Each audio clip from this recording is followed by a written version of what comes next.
Okay, so today we're diving into something that really jumped out at me as we were digging into the source material. It's about how the way we interpret the Bible, the actual rules we use, can completely flip our understanding of really core Christian ideas. We're talking end times prophecy, even what counts as sin.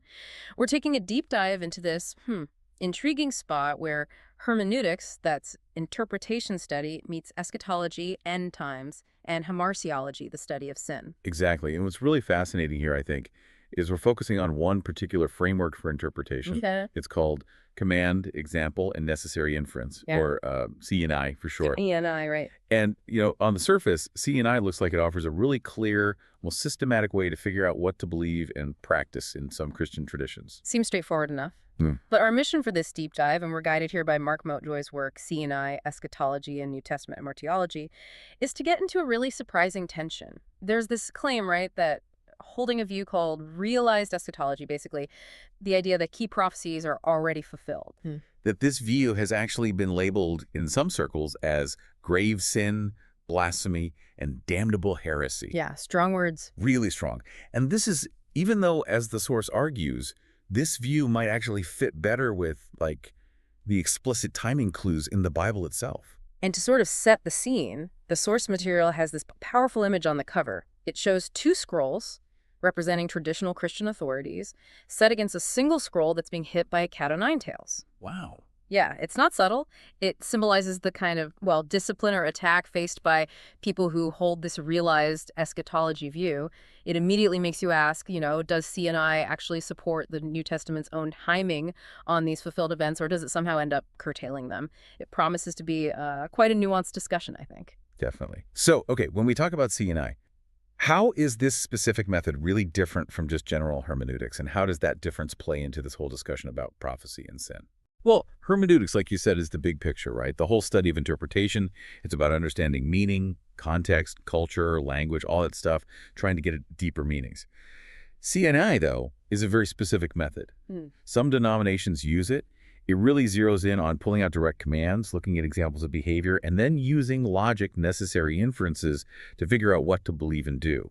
It's about finding clear rules. Okay, so it's much more structured, almost like a formula in a way. You could say that, yeah. Very rigorous.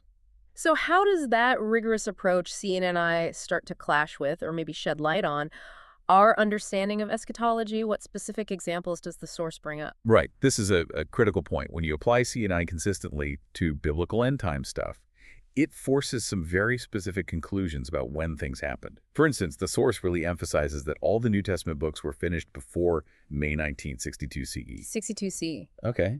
And that's not just a date for trivia night. It's crucial. It means anything written after that, including books like Revelation, has to be read through the lens of events leading up to or right around that time, not centuries later.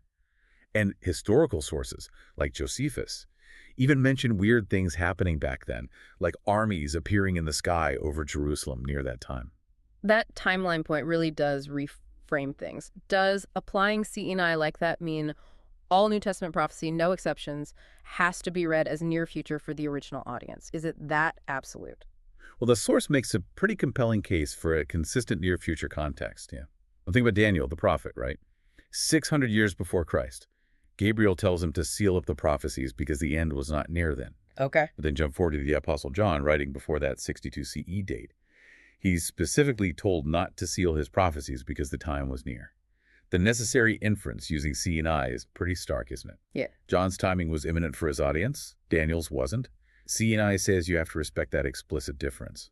That definitely changes how you'd read something like, the day of the Lord comes like a thief in the night. Most people think of that as, some far-off future event.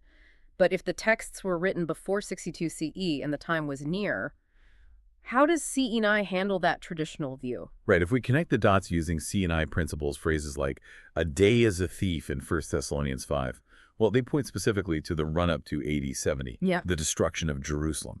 That was a massive cataclysmic event, the end of the Second Jewish Commonwealth period. Hugely pivotal. The source is very clear. It doesn't mean later stuff like the Bar Kokhba revolt in 132 CE. No.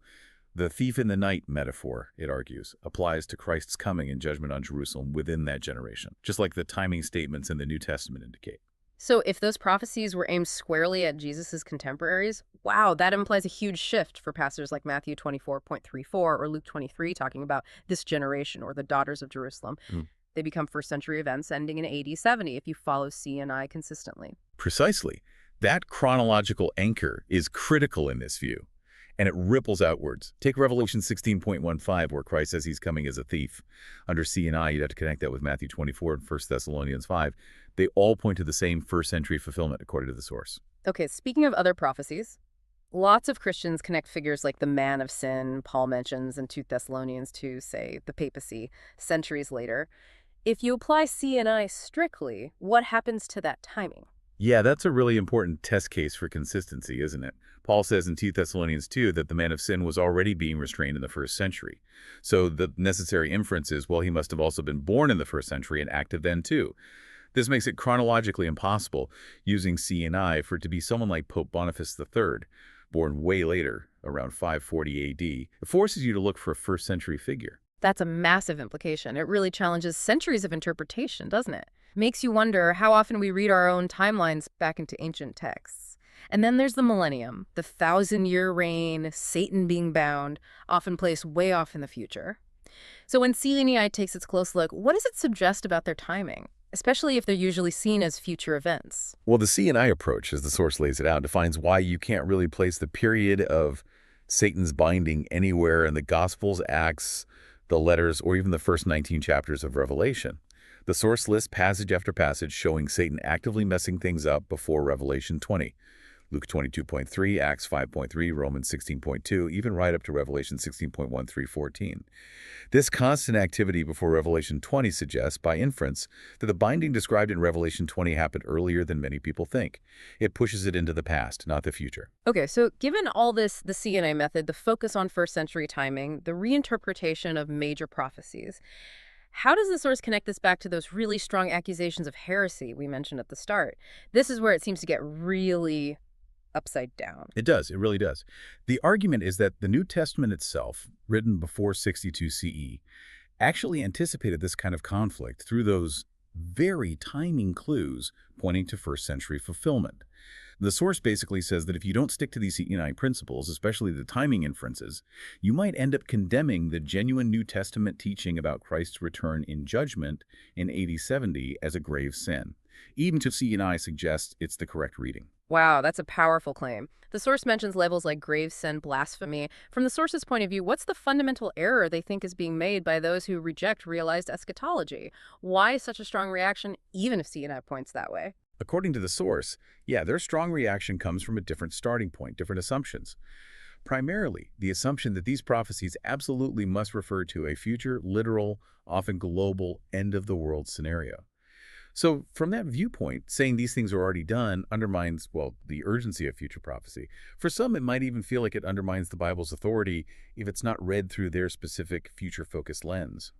The deep irony, as the source points out repeatedly, is how this flips Hamartiology, the study of sin, completely on its head.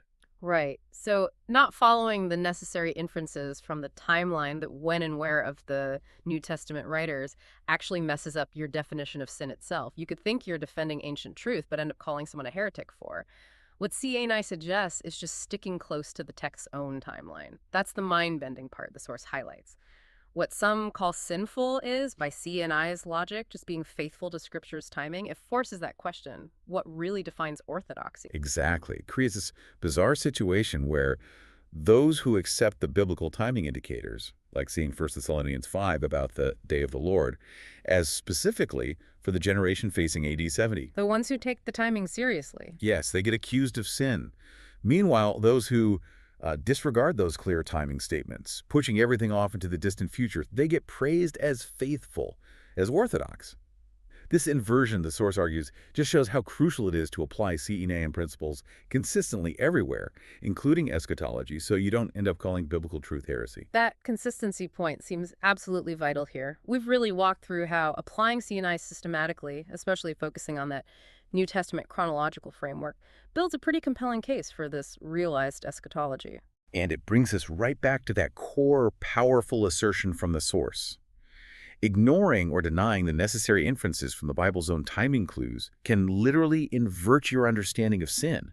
It creates this scenario where accepting scriptural timing gets you labeled sinful, while rejecting it gets you called orthodox. It's quite the paradox. So thinking about all this, what really stands out to you and how firmly one interpretation method, like CENI, can reshape not just how we see prophecy, but the very definition of what's sinful or orthodox? Maybe consider how these choices about interpretation might ripple out, affecting not just theology, but maybe even how different Christian groups interact with each other.